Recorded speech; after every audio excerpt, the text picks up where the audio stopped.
नमस्कार। आज मैं भूगोल अध्ययन के द्वितीय अध्याय अर्थात सेकंड चैप्टर को मैं पढ़ाने के लिए आपके पास आया हूँ। और आज हमारे पास का जो टॉपिक है वह है यूनिवर्स, ब्रह्मांड। ये ब्रह्मांड क्या है? इतनी दार्शनिक बातें हैं, आध्यात्मिक बातें हैं और ये भूगोल की भी बातें हैं। ब्रह्मांड अगर दार्शनिक भाव से कहूं तो यह अनंत है, इसका अता पता नहीं लगाया जा सकता। अगर ज्योग्राफी की बातों से मैं कहूं तो ब्रह्मांड गैलेक्सियों का समूह है। गैलेक्सी से क्या तात्पर्य है? गैलेक्सी से तात्पर्य है तारों के समूह से। तारों का जो समूह है वह अनंत दूरी तक बिखरा हुआ है। कहा जाता है कि इस ब्रह्मांड में कितने तारे होंगे? तो कुछ दार्शनिकों ने कहा है कि जितने समुद्र के किनारे रेत के कण हैं, ब्रह्मांड में उतना ही तारे हैं। तो समझ सकते हैं कि ब्रह्मांड कितना बड़ा है। ब्रह्मांड अगर हम 10 दिशाओं में हम जाएं, सर से ऊपर जाएं, सर से नीचे जाएं, बाएं जाएं, दाएं जाएं, आगे जाएं, पीछे जाएं, जिधर भी हम जाएं, अनंत दूर तक, अनंत इन्फिनिटी तक फैला हुआ यह जो व्यापक स्वरूप है वह ब्रह्मांड है। ब्रह्मांड में विशालकाय मंदाकिनियों अर्थात गैलेक्सी भी हैं, तो ब्रह्मांड में सूक्ष्म कण भी हैं। तो विशालतम मंदाकिनियों के समूह से लेकर के सूक्ष्मतम कण तक के स्वरूप जो हैं वह ब्रह्मांड में समाहित है। अर्थात ब्रह्मांड अनंत अनंत विस्तृत विशाल स्वरूप का समूह है। इसी ब्रह्मांड के बारे में आज हम लोग देखने जा रहे हैं।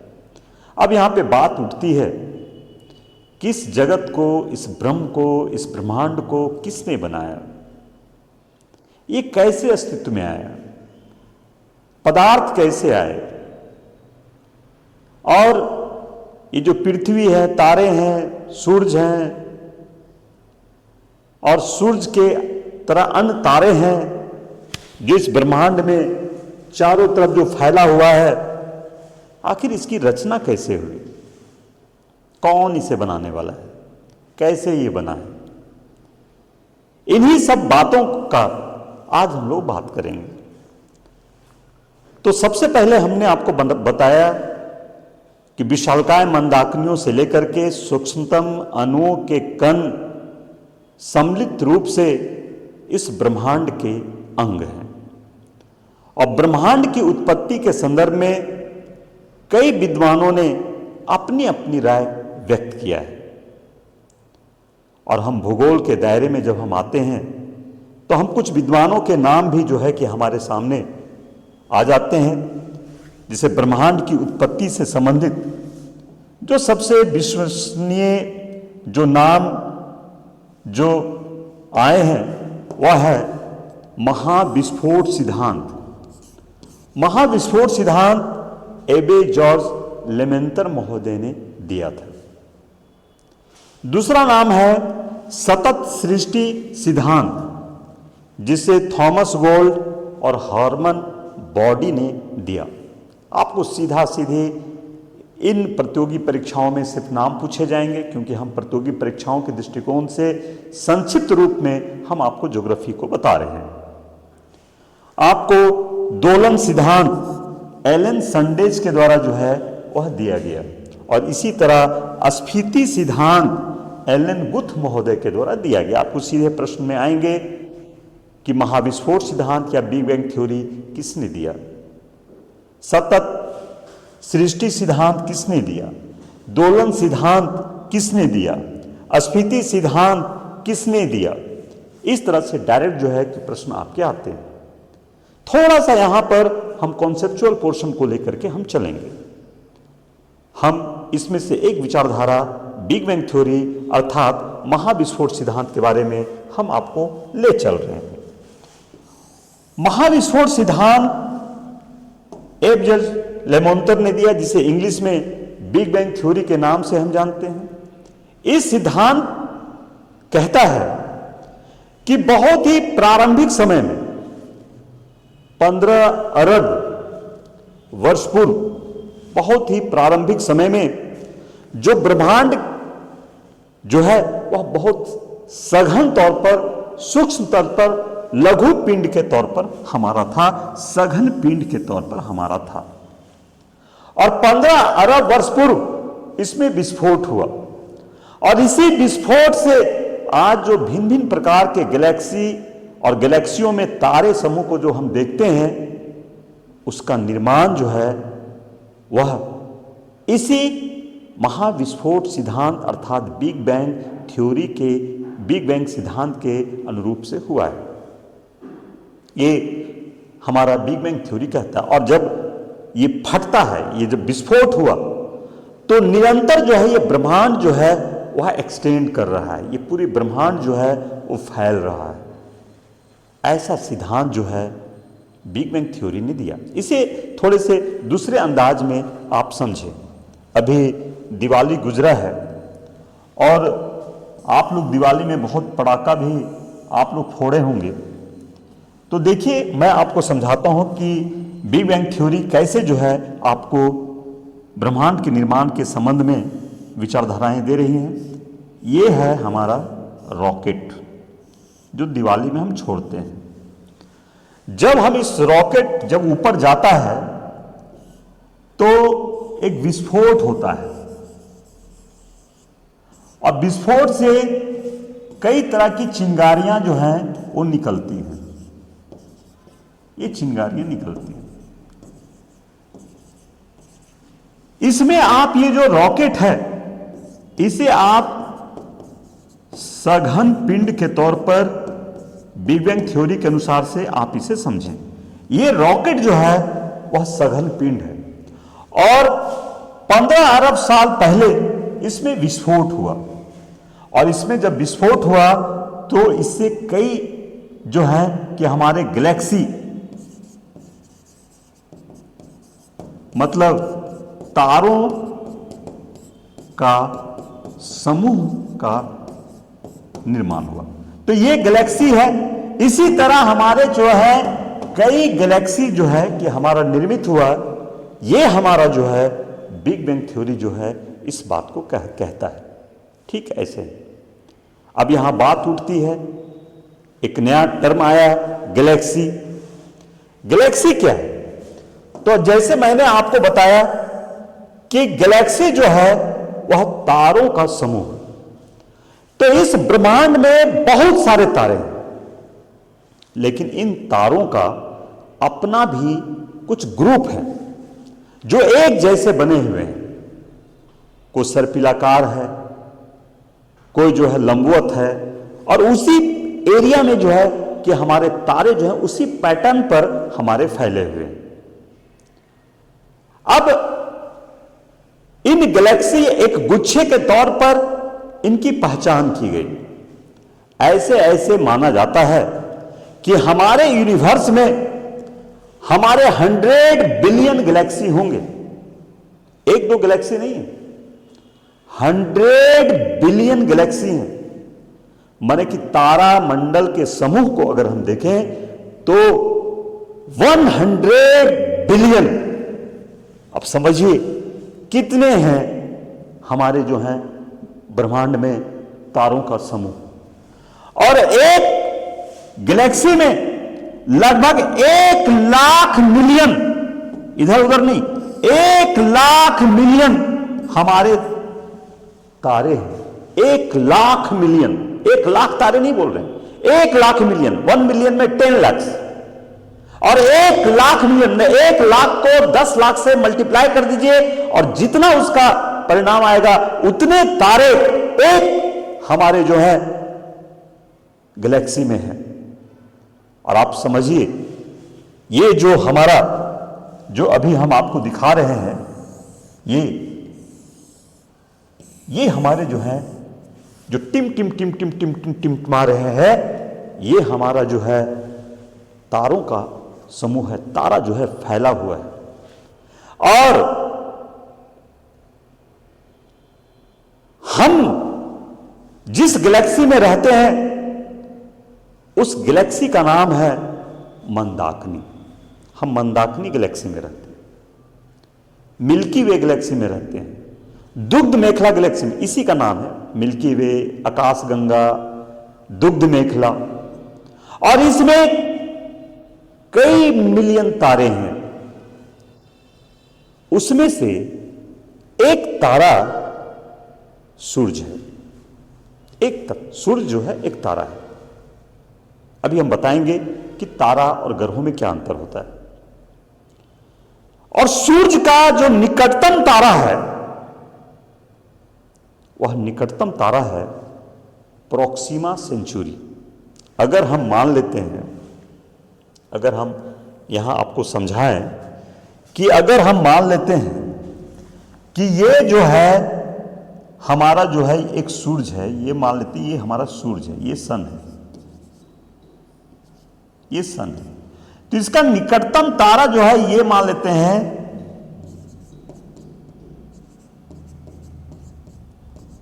प्रोक्सिमा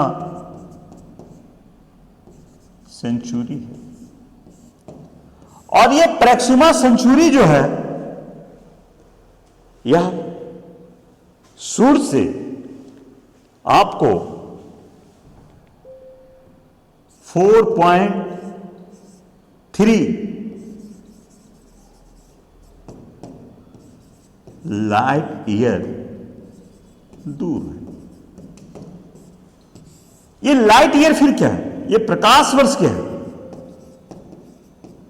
ये प्रकाश वर्ष क्या है? तो समझिए, दूरी मापने की एक इकाई है प्रकाश वर्ष, जो होता है 9.46 इंटू 10⁻16 मीटर।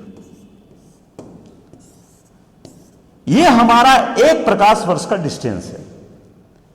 प्रकाश वर्ष से तात्पर्य यह है कि निर्वात में प्रकाश के द्वारा तय की गई दूरी, एक वर्ष में तय की गई दूरी को हम एक प्रकाश वर्ष कहते हैं। लाइट का अर्थात प्रकाश का स्पीड क्या है? लाइट का स्पीड है 3 लाख किलोमीटर पर सेकेंड। मतलब 3 लाख किलोमीटर पर सेकेंड के स्पीड से ये लाइट चलती है। मतलब 1 सेकेंड बोले तो 3 लाख किलोमीटर जो है यह चल गई। और 3 लाख किलोमीटर, इसी तरह 1 सेकेंड, 2 सेकेंड में 6 लाख किलोमीटर, 3 सेकेंड में 9 लाख किलोमीटर। इसी स्पीड से 1 साल में जितनी दूरी तय की, उस दूरी को प्रकाश वर्ष कहते हैं। और सूरज, पृथ्वी का सूरज के अलावा निकटतम तारा जो है वह प्रोक्सिमा सेंचुरी है, जिसकी रोशनी पृथ्वी तक आने में 4.25 साल लगता है। 4.25 या 4.3 ईयर लगता है। तो मतलब इतना दूर में एक तारा और 2 तारा का हमारा डिस्टेंस है। तो लेकिन आकाश में जब हम देखते हैं तो इसी तरह गदर बदर गदर बदर गदर बदर गदर बदर किया हुआ हमें जो है कि वहां पर तारा हमें जो है कि मिलता है। तो वास्तव में क्या है कि अगर एक तारा यहां है तो एक तारा यहां है, एक तारा यहां है, एक तारा यहां है, एक तारा यहां है, एक तारा यहां है। इस तरह हमें काफी दूरियों पर हमारे तारे हैं। लेकिन जब हम धरती से जब हम इसे देखते हैं, इस तरह से जब हम धरती से देखते हैं, तो हम इस तरह से हम यहां पर हमें लगता है सब निकट निकट है। ये देखिए यहां पर हमें दिखाई दे रहा है कि सब तारे जो हैं कि आसपास हैं, लेकिन वास्तव में ये तारे जो हैं वो आसपास में नहीं है, बल्कि करोड़ों किलोमीटर एक दूसरे से, करोड़ों किलोमीटर डिस्टेंस में ये जो है कि हमारे फैले हुए हैं। अब यहां पर हम इस जगह से जब हम यहां पर देखेंगे तो ये दिखेगा कि सब हमारा आसपास में है, लेकिन वास्तव में ये तारे जो है एक दूसरे से करोड़ों किलोमीटर, हमारा अरबों किलोमीटर के डिस्टेंस में जो है कि हमारा फैलाव। आप देखिए हमारा सूरज का सबसे निकटतम तारा जो है वह प्रोक्सिमा सेंचुरी है। कितना दूर है, जिसको आने में उसकी लाइट की स्पीड से, जो उसका लाइट है, लाइट की स्पीड से आ रहा है पृथ्वी तक, 4.25 वर्ष लगता है। तो अब समझिए इसी तरह 1,00,000 मिलियन तारे एक गैलेक्सी में है, तो एक गैलेक्सी कितना बड़ा होगा। हम लोग जिस गैलेक्सी में रहते हैं उस गैलेक्सी का नाम है मिल्की वे।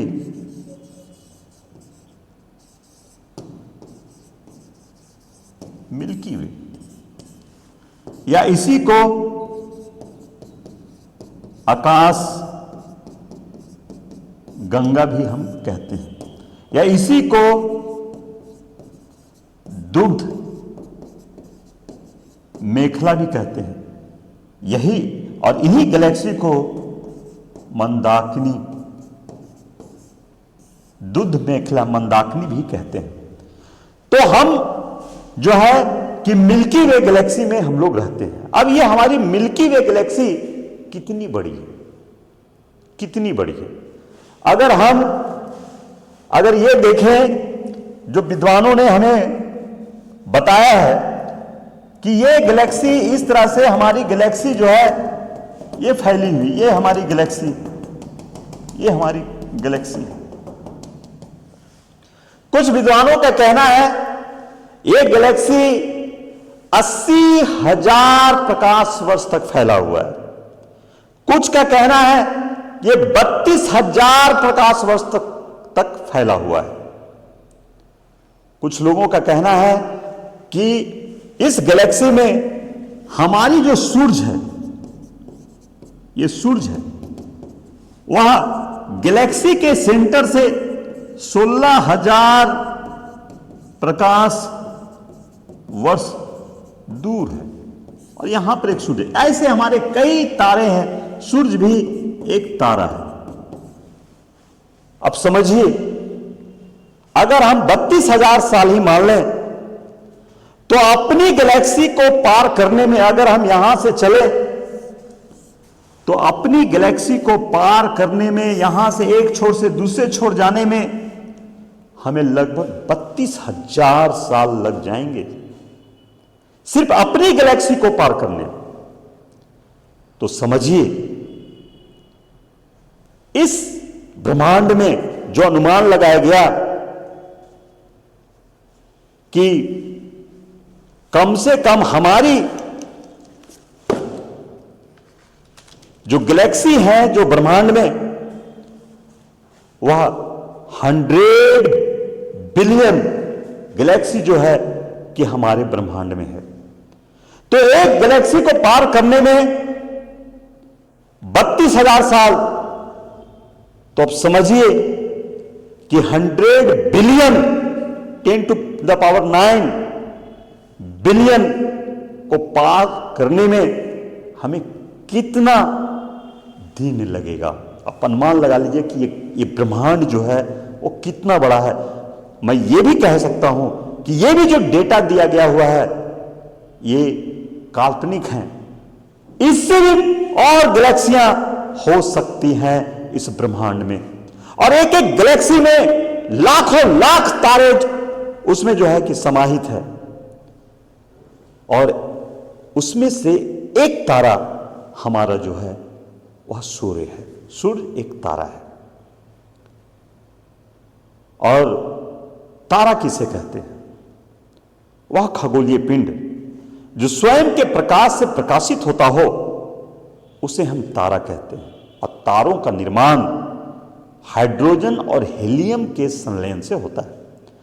तो तारा, अगर तारा के बारे में हम लोग बात करें तो ये तारा है, ये स्वयं के प्रकाश से प्रकाशित होने वाला पिंड खगोलीय पिंड है। स्वयं के प्रकाश से प्रकाशित होता है, प्रकाशित होता है। और ये जो स्वयं का जो प्रकाश है वह हाइड्रोजन प्लस हीलियम, इसके जो कोर है, इसके जो रिएक्शन है, हाइड्रोजन लगभग जो है 85% और हीलियम 15%, ये दोनों गैसों का आपस में संलयन होता है। और इसी संलयन क्रिया से प्रकाश एवं ताप तथा अन्य बहुत सारी चीजें जो है वो निकलती रहती है।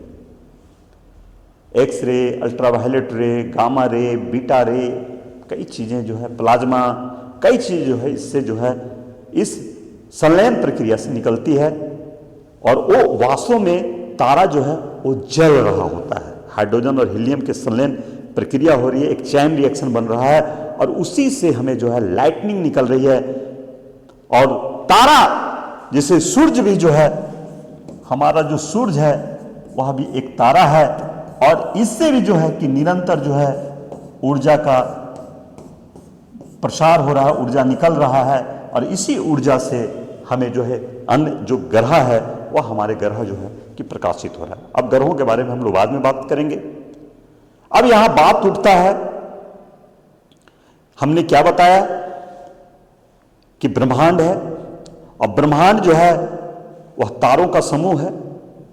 ब्रह्मांड जो है गैलेक्सी का समूह है और गैलेक्सी क्या है तो तारों का समूह है। कई गैलेक्सी हैं, जैसे उर्सा माइनर सिस्टम है, स्कल्प्टर सिस्टम है, बृहद मैगलेनिक मेघ है, लघु मैगलेनिक मेघ है। ऐसे हमारे जो है बहुत सारे जो है कि हमारे जो है कि तारों का समूह है। और तारा भी हमारे जो है कई हैं, बड़े तारे हैं, छोटे तारे हैं। इसमें से एक तारा का नाम आता है बीटलगुज। बीटलगुज ये क्या है? एक विशालकाय तारा है, विशालकाय तारा है। और ये इतना विशाल है कि सूर्य 2.4 करोड़ सूर्य इसमें समा सकता है। सोचिए, हम लोग सूर्य को ही बहुत बड़ा प्रतापी समझ रहे थे, लेकिन बीटलगुज नामक एक तारा है, एक तारा है, विशालकाय तारा है। और इस विशालकाय तारा में 2.4 करोड़ हमारे सूर्य जो है उस पर समाहित हो सकता है। तो बीटलगुज क्या है? तो बीटलगुज जो है एक विशालकाय तारा है। फिर से ब्रह्मांड, अनंत गैलेक्सियों के समूह को ब्रह्मांड कहते हैं। गैलेक्सी, तारों के समूह को गैलेक्सी कहते हैं। गैलेक्सी कई प्रकार के हैं। स्कल्प्टर सिस्टम, ड्रेको सिस्टम, बृहद मैगलेनिक मेघ, लघु मैगलेनिक मेघ। पुनः इन गैलेक्सी का नामांकन उसके आकार के आधार पर हुआ है, अभी हम उसके बारे में भी बताएंगे। कुछ मिल्की वे के तौर पर है, कुछ लीनियर टाइप का है, कुछ हमारे हेक्सागोनल टाइप का है। तो हमारा जो है कि हमारे जो तारों का समूह है वह भिन्न भिन्न है। हम जिस गैलेक्सी में रहते हैं उस गैलेक्सी का नाम जो है वह मिल्की वे है और हमारी जो मिल्की वे है वह इरावत पथ पर गतिशील है, इरावत पथ पर गतिशील है, इरावत पथ पर। और ये जैसे ऐसे समझिएगा कि हमारी चंद्रमा है जो पृथ्वी का चक्कर लगा रही है, पृथ्वी है वह सूरज का चक्कर लगा रही है, सूरज जो है वह आकाश गंगा का चक्कर लगा रही है, और आकाश गंगा है वो ब्रह्मांड का चक्कर लगा रही है। सब ऐसे ऐसे चल रहा है, सब घूम रहा है। तो हमारी मिल्की वे भी घूम रही है, और उस मिल्की वे का जो रास्ता है उस रास्ते को इरावत पथ जो है उसे कहा जाता है। तो हमारी मिल्की वे किस पथ पर गतिशील है? तो हमारी मिल्की वे इरावत पथ पर गतिशील है। अब हम लोग चलते हैं आगे कि तारा जो निरंतर प्रकाश और ऊर्जा उत्सर्जित करती रहती है, क्या वह अनंत काल से अनंत काल तक उत्सर्जित करती रहती है? नहीं, नहीं। ये जो हमारा कोई भी तारा है, इसके कोर में हाइड्रोजन प्लस हीलियम है, और जब हाइड्रोजन और हीलियम इसमें जब तक रहेगा तब तक तारा जो है वह बहुत सघनता से ऊर्जा को उत्सर्जित करता रहेगा। जब इसके कोर में ईंधन समाप्त होने लगे, अर्थात हाइड्रोजन और हीलियम समाप्त होने लगे, तो तारा का भी धीरे धीरे मृत्यु होने लगता है, तारा भी धीरे धीरे मरने लगता है। तारा में जब ईंधन खत्म होने लगता है तो व्यस्त तारा, ये मान लीजिए व्यस्त तारा है, व्यस्त तारा है। व्यस्त तारा में जो इसका फ्लेम होता है वह ब्लू होता है, फ्लेम ये ब्लू होता है। लेकिन जब इसके कोर में ईंधन समाप्त होता है, कोर में ईंधन समाप्त होता है, तो यही तारा लाल तारा में बदल जाता है। और तारा का कलर कैसा होने लगता है? तारा का कलर जो है वह रेडिश होने लगता है, तारा लाल होने लगता है। और बैक्स तारा का अगला जो क्रम है वह जो है वह लाल तारा बनता है, और इसी लाल तारा को जो है रक्त दानव कहा जाता है।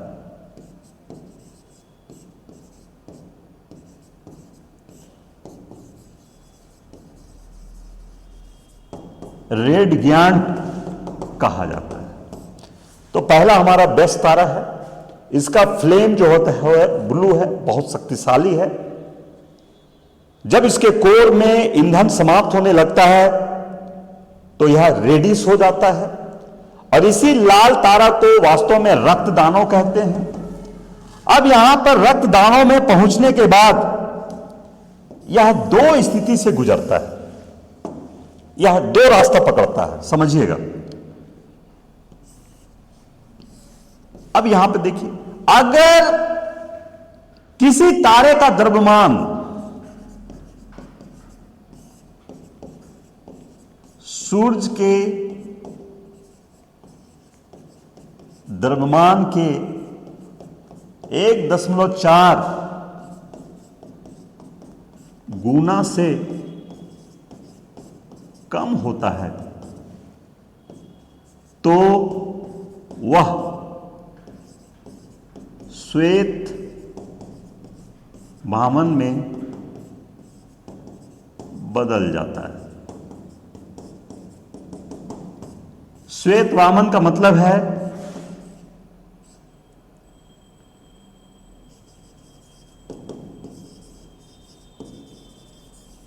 व्हाइट ड्वार्फ में वो बदल जाता है, श्वेत वामन में वो बदल जाता है, छोटा हो जाता है। अगर किसी तारे का द्रव्यमान सूर्य के द्रव्यमान से 1.4 गुना से अधिक होता है,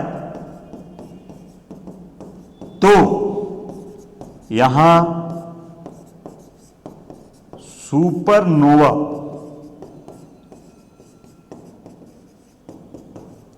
विस्फोट होता है।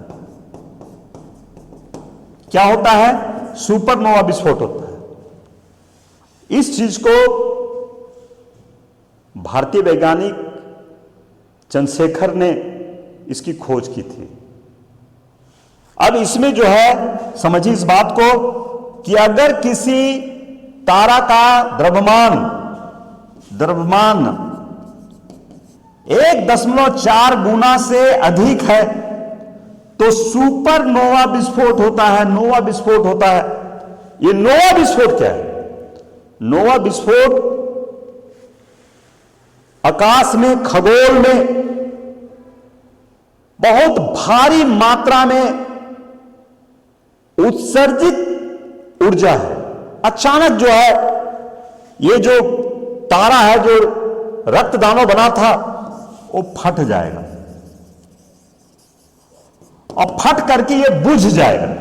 जैसे लालटेन फट गया उसका फ्लेम और बुझ गया, और बुझ करके कुछ प्रक्रियाओं से गुजरते हुए जो उसका अवशेष है, यही अवशेष जो है कृष्ण विवर मतलब ब्लैक होल में बदल जाएगा। और ये ब्लैक होल क्या है?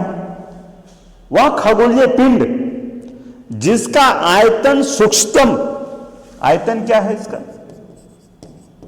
आयतन न्यून और गुरुत्वाकर्षण अनंत होता है। कृष्ण विवर माने ब्लैक होल क्या है? तो ब्लैक होल वह खगोलीय पिंड है जिसका आयतन न्यूनतम, बहुत सिकुड़ते वो पूरा फ्लेम सिकुड़ते एकदम छोटा हो जाएगा। हो सकता है जो विशालकाय सूर्य है वो भी सिकुड़ करके एक फुटबॉल इतना रह जाए, माने उसका आयतन न्यूनतम हो जाता है। और उसका गुरुत्वाकर्षण, ग्रेविटेशनल फोर्स जो है वह इंफिनिटी हो जाता है, अनंत हो जाता है। और इतना ज्यादा होता है कि लाइट तक के टॉर्च का लाइट या लाइट भी जब उधर से गुजरता है तो उस लाइट को भी अपने आप में खींच लेता है और उसे सोख लेता है। इस खगोलीय पिंड और इस तरह के खगोलीय पिंड को कृष्ण विवर या ब्लैक होल के नाम से अंतरिक्ष में जाना जाता है। तो यहां पर हमने क्या क्या देखा? अभी जो हमने आपको पढ़ाया उसमें कौन कौन से पॉइंट्स उभर करके सामने आए? ब्रह्मांड आया, ब्रह्मांड की उत्पत्ति से संबंधित कुछ सिद्धांत हमारे आए। इसमें हमने बिग बैंग थ्योरी देखा, सतत सृष्टि सिद्धांत देखा, दोलन सिद्धांत देखा। इसी में हमने बिग बैंग थ्योरी के बारे में हमने बताया। इसी में हमने आपको गैलेक्सी के बारे में बताया। गैलेक्सी में भी हमने ड्रेको सिस्टम, स्कल्प्टर सिस्टम, लघु मैग्लेनिक मेघ, बृहद मैग्लेनिक मेघ हमने देखा। इसी में हमने बीटलगुज नामक तारे का हमने जिक्र किया जो एक विशालकाय तारा था। इसी में हमने तारक बताया जिसमें हाइड्रोजन और हीलियम के संलयन से निरंतर ऊर्जा उत्सर्जित होती रहती। इसी में हमने तारों का अगला विकास क्रम में वह रेड गिएंट अर्थात वह रक्तदानव बनता है। रक्तदानों में हमने 1.4 गुना सूर्य के द्रव्यमान से कम हो तो श्वेत वामन या व्हाइट ड्वार्फ बनता है, और अधिक हो तो सुपरनोवा विस्फोट बनता है, और सुपरनोवा विस्फोट से हमारा जो है कि ब्लैक होल बनता है। इसी में हमने प्रकाश वर्ष आपको बताया 9.46 इंटू 10⁻16 मीटर का एक डिस्टेंस एक साल में लाइट द्वारा तय की गई दूरी के बारे में बताया। और दूरी की सबसे जो बड़ी मात्रा है नापने का उसे हम पारसेक कहते हैं। क्या कहते हैं? पारसेक। तो एक पारसेक बराबर होता है 3.26 प्रकाश वर्ष। तो ये पारसेक दूरी मापने की सबसे बड़ी इकाई है। लाइट ईयर माने एक वर्ष में लाइट के द्वारा तय की गई दूरी को हम लाइट ईयर कहते हैं। तो ये सारी चीजें जो है कि हमने आपको इस क्लास में हमने आपको बताया, और इरावत पथ पर हमारा जो है कि वो चल रहा है। और इसी तरह एक टर्मिनोलॉजी इसी से संबंधित उभर करके सामने आता है, वो ब्रह्मांड वर्ष, कॉस्मिक ईयर। तो एक कॉस्मिक ईयर क्या है, इसके बारे में भी हम बता दें कि एक टर्मिनोलॉजी आता है, परीक्षाओं में पूछा जाता है, कॉस्मिक ईयर।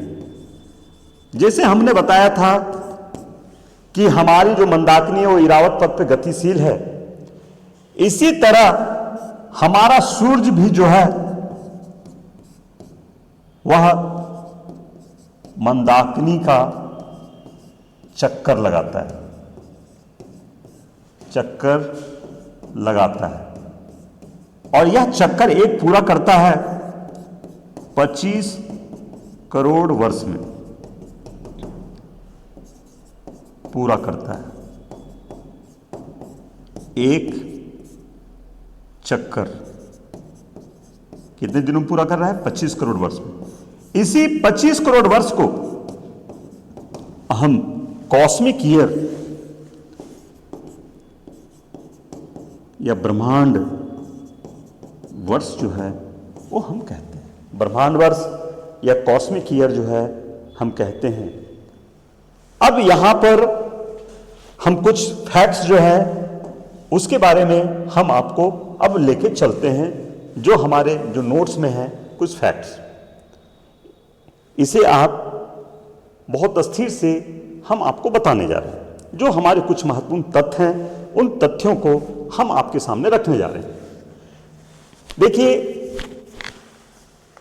सूक्ष्मतम अणुओं से लेकर विशालकाय मंदाकिनियों तक के सम्मिलित स्वरूप को, सूक्ष्मतम अणुओं से लेकर असंख्य आकाश गंगाओं के सम्मिलित स्वरूप को, असंख्य तारों के समूह को हम ब्रह्मांड के कहते हैं।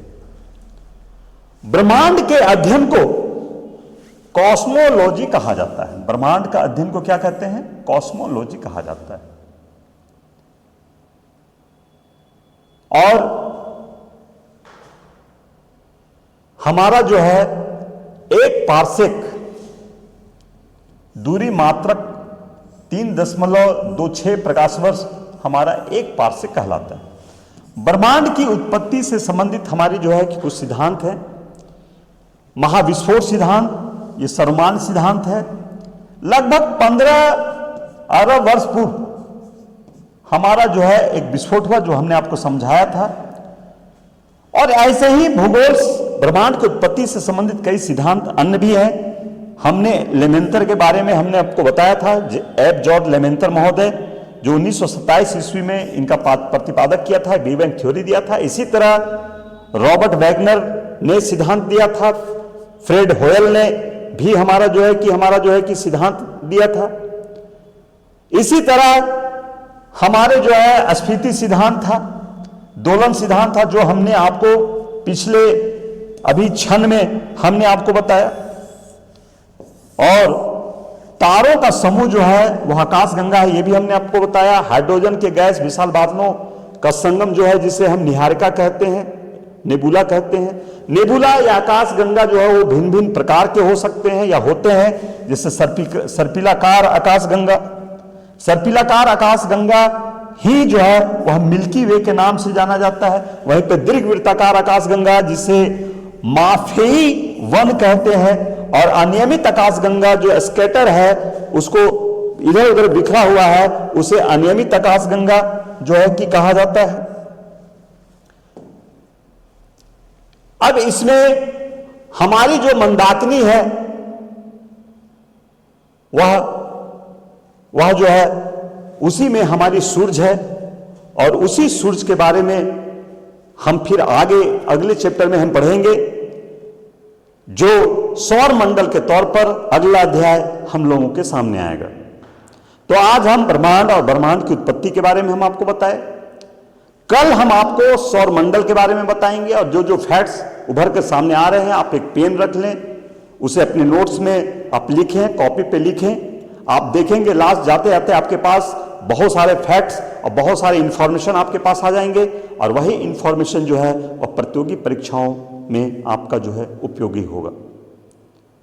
आप हमारे ऐप को भी स्वीकार कर लें। हमारा ऐप है द पाणिनी एडू करके, उस द पाणिनी एडू के ऐप को भी आप अपने मोबाइल में डाउनलोड करें। उसमें भी बहुत सारे हम नोट्स और बहुत सारी चीज़ें जो है PDF वगैरह फ्री ऑफ कॉस्ट हम प्रोवाइड कर रहे हैं, वहाँ से भी आप इसे लाभ उठा सकते हैं। और ऑनलाइन क्लासेस की जानकारियाँ भी आपको उसी ऐप से आपको मिलता रहेगा। कई क्लासेस हमारे प्रारंभ होने हैं, उसमें JPSC, कक्षपाल इत्यादि के कई और समय के साथ कई प्रकार के परीक्षाओं के सिलेबस के बारे में भी हम आपको चर्चा करते रहेंगे, आपको जानकारियाँ देते रहेंगे। इसी के साथ आज इस कक्षा का हम अंत करते हैं। जय भारत, जय हिंद, गुड नाइट।